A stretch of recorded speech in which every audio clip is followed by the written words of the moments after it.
प्रश्न 20। काव्येषु नाटकम रम्यम निबंध के आधार पर नाटक के स्वरूप एवं वैशिष्ट्य का उद्घाटन कीजिए। तो चलिए शुरू करते हैं। उत्तर, किसी भी कार्य को करने के पीछे उसके कर्ता का कोई न कोई उद्देश्य अवश्य होता है। मानव की प्रत्येक प्रवृत्ति हेतु मूलक होती हैं। यही हेतु मनुष्य को कार्य में प्रवृत्त करता है। काव्य की सृजना के पीछे भी उसके सृजक का कोई न कोई उद्देश्य अवश्य होता है। यही उद्देश्य काव्य का प्रयोजन कहलाता है और इसी प्रयोजन से प्रेरित होकर वह काव्य लिखता है। भारतीय काव्य शास्त्र के प्रणेताओं ने इन प्रयोजनों को अपने अपने ढंग से देखा है। किसी ग्रंथ की रचना के पीछे कवि का क्या प्रयोजन है, इसे विभिन्न विद्वान अपने अपने ढंग से देखते हैं और काव्यशास्त्र में इसकी भी एक सुदीर्घ परंपरा है। साहित्य जीवन की अभिव्यक्ति है और जीवन से साहित्य का अभिन्न संबंध है, इसलिए जीवन की प्रेरणा ही साहित्य की प्रेरणा है।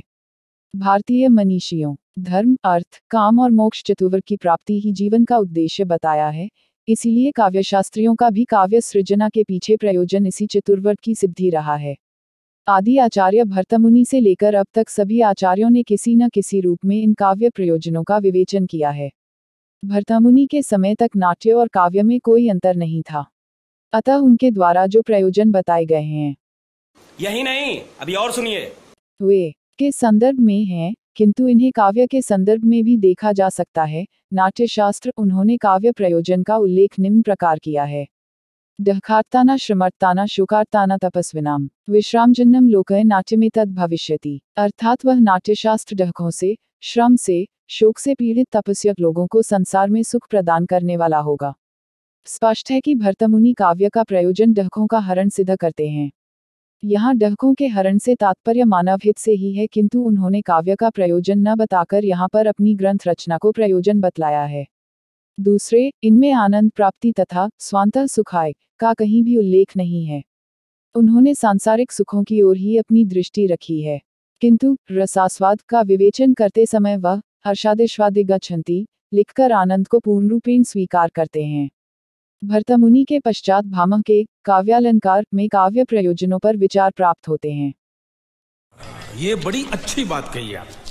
उन्होंने काव्य प्रयोजनों का वर्णन दो आधारों पर किया है, कवि और पाठक को आधार मानकर और केवल कवि को आधार मानकर। कवि और पाठक को आधार मानकर उन्होंने काव्य रचना का निम्नलिखित प्रयोजन बताया। धर्मार्थ काम मोक्षोषु वेचक्षण्यम कलासु च करोति प्रीति कीर्ति च साधु काव्य निबंधम। उन्होंने धर्म, अर्थ, काम, मोक्ष की प्राप्ति काव्य का प्रयोजन माना है और साथ ही कलाओं में विलक्षणता, कीर्ति और प्रीति भी उनके अनुसार काव्य के प्रयोजन ही हैं।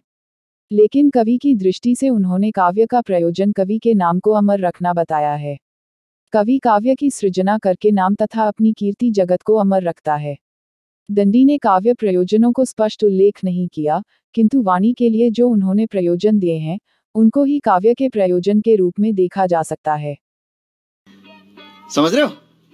वाणी की महत्ता का विवेचन करते हुए दंडी ने शब्द के तीनों लोकों को ज्ञान का प्रकाश, कवि और राजा के यश को स्थायित्व प्रदान करने वाला बताया है।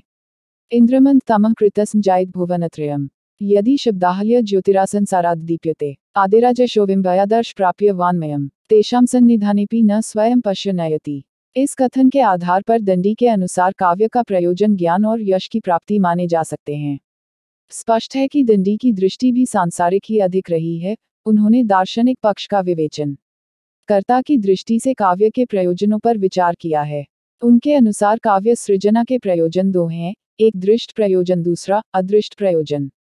दृष्ट प्रयोजन में आनंद अथवा प्रीति की उपलब्धि आती है और अदृष्ट काव्य प्रयोजन में कीर्ति अथवा यश की प्राप्ति आती है। यथा काव्य सदृष्टाशर्त प्रीतिकीर्ति हेतुत्वात्। वामन ने यह काव्य प्रयोजन सहृदयों के आधार पर ही दिए हैं। कवि काव्य की सृजना से अमरता प्राप्त करता है और तब उसे यश की प्राप्ति होती है, उस यश से उसे आनंद की उपलब्धि होती है। इस प्रकार उन्होंने चतुर्वर्ग धर्म, अर्थ, काम और मोक्ष को काव्य का प्रयोजन माना है, क्योंकि इसकी सिद्धि से ही आनंद होता है और आनंद से ही प्रीति उत्पन्न होती है।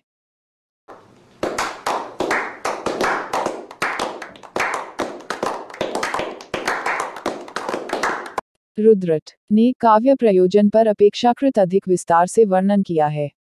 काव्य प्रयोजन पर विचार करने से पूर्व यह समझ लेना आवश्यक है कि रुद्रट के समय में काव्य साधना किसी नायक के चरित्र पर आधारित होती थी, इसीलिए यह कवि तथा वर्ण्य नायक के यश को काव्य का प्रयोजन हुए लिखते हैं। बताते ज्वलद्रज्जय वाक्प्रसृ सरस्कुर्वन् महाकवि काव्यम स्फुटमा कल्पप्नल्यम प्रतनोति यशः परस्मापि। अर्थात अलंकारों के कारण देदीप्यमान और दोषों के न होने के कारण निर्मल रचना का निर्माता महाकवि सरस काव्य की रचना करता हुआ अपने तथा नायक के प्रत्यक्ष युगों युगों तक रहने वाले यश का विस्तार करता है। इस प्रकार रुद्रट ने भी काव्य का प्रयोजन यश का विस्तार ही माना है। ध्वन्याचार्य आनंदवर्धन ने काव्य प्रयोजन पर पृथक रूप से कोई विचार नहीं किया। वे ध्वनि सिद्धांत की स्थापना में इसका संकेत देते हुए लिखते हैं। 1. तेत ब्रूम सहृदम्नः प्रीयते तत्स्वरूपम। इस आधार पर आनंदवर्धन सहृदय जनों का मनोरंजन काव्य का उद्देश्य मानते हैं। यह मनोरंजन अथवा आनंद काव्य के शरीर के सौंदर्य से उत्पन्न नहीं होता, अपितु पाठक अथवा श्रोताओं के मन की स्वाभाविक प्रक्रिया है। इस प्रकार प्रस्तुत निबंध काव्येषु नाट्यम रम्यम बाबू गुलाब राय जी का एक ललित निबंध है और इसमें काव्य के प्रयोजनों पर विशिष्ट चर्चा की गई है। बात तो सही है। प्रश्न 21। डॉक्टर विद्यानिवास मिश्र के ललित निबंधों की विशेषताएं बताइए। उत्तर आपके ये निबंध गहन अनुभूति एवं चमत्कारपूर्ण अभिव्यक्ति के ही भंडार नहीं है, अपितु इनमें लेखक ने समसामयिक समस्याओं की ओर व्यंग्यपूर्ण संकेत करते हुए आधुनिक जीवन में व्याप्त विषमताओं के चित्र बड़ी तत्परता एवं तल्लीनता के साथ अंकित किए हैं। ये लेखक के मन की यही नहीं, अभी और सुनिए। उन्मुक्त उड़ान को केवल अवकाश ही प्रदान नहीं करते, अपितु लेखक के व्यक्तित्व एवं कृतित्व में सन्निहित मुक्त आवेश को भी स्वर प्रदान करते हैं तथा अभिव्यंजना की नूतन पद्धति को भी प्रश्रय प्रदान करते हैं। इनकी कतिपय अन्य विशेषताएं निम्न प्रकार हैं। 1. मिश्र जी ने इन निबंधों में कहीं आंगन के पंछी की सी चंचलता एवं सत्वरता है, तो कहीं बंजारा मन की सी उन्मुक्त उड़ान है, कहीं नई पीढ़ी की बेचैनी जैसी व्यग्रता एवं आतुरता है, तो कहीं अंधी जनता और लंगड़े जनतंत्र की सी हृदय की भटकन एवं मन की उद्विग्नता है। हिंदी के अपराजेय योद्धा की भांति कर्तव्य परायणता एवं तत्परता है, तो कहीं हिमालय की सी दृढ़ता एवं गुरुता है, कहीं आदर्शों के द्वंद्व जैसी संघर्षशीलता एवं आकुलता है, तो कहीं विवाह की धूम जैसी मधुरता एवं आमोद प्रियता भी है, कहीं चितवन की छां जैसी शीतलता एवं मृदुलता है, तो कहीं कदम की फूली डाल जैसी स्निग्धता एवं मादकता भी है, कहीं पंशर जैसी सम्मोहनशीलता एवं प्रभावोत्पादकता है, तो कहीं तुम चंदन हम पानी जैसी द्रवणशीलता एवं सुरभिमयता भी है, तथा कहीं अमृक्षतक जैसी उल्लासप्रियता एवं विनोदात्मकता है, तो कहीं पाणिनि जैसी नियमितता एवं सूक्ष्म निरीक्षणता भी है। अच्छा, हमको सिखा रिया है। 2. आपके निबंध लोक जीवन एवं लोक संस्कृति के श्रृंगार होने के साथ साथ आधुनिक जीवन की विसंगतियों विषमताओं एवं विपत्तियों का भंडाफोड़ करने वाले हैं तथा आधुनिक राजनीति एवं शासन तंत्र में व्याप्त उच्छृंखलताओं एवं अनियमितताओं की ओर संकेत करते हुए एक स्वस्थ एवं संपन्न शासन पद्धति की प्रेरणा प्रदान करने वाले हैं।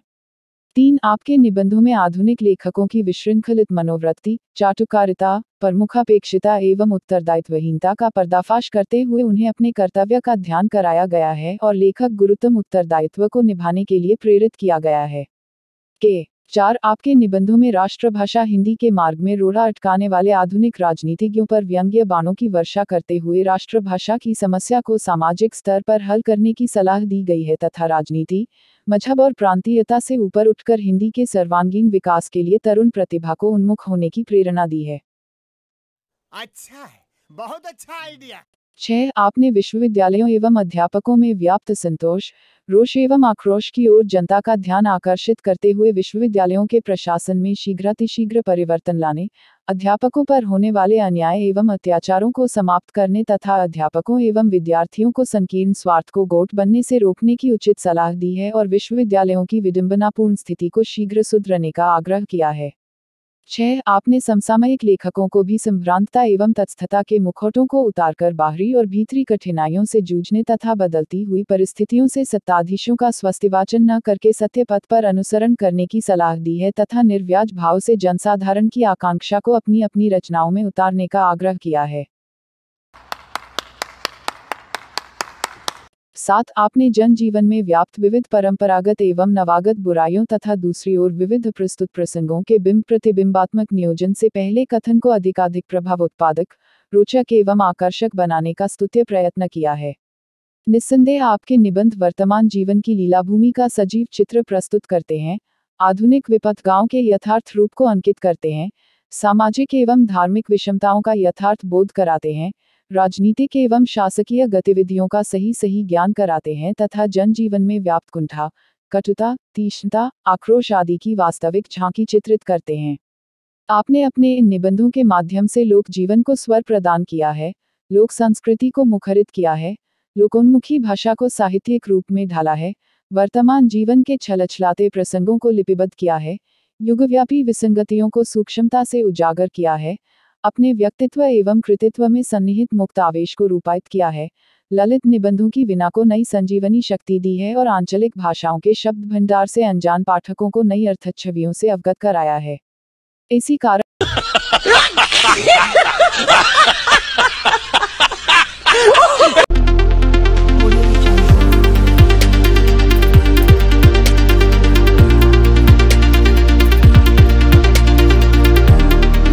अबे मोर मोबाइल का है, देखे इसका।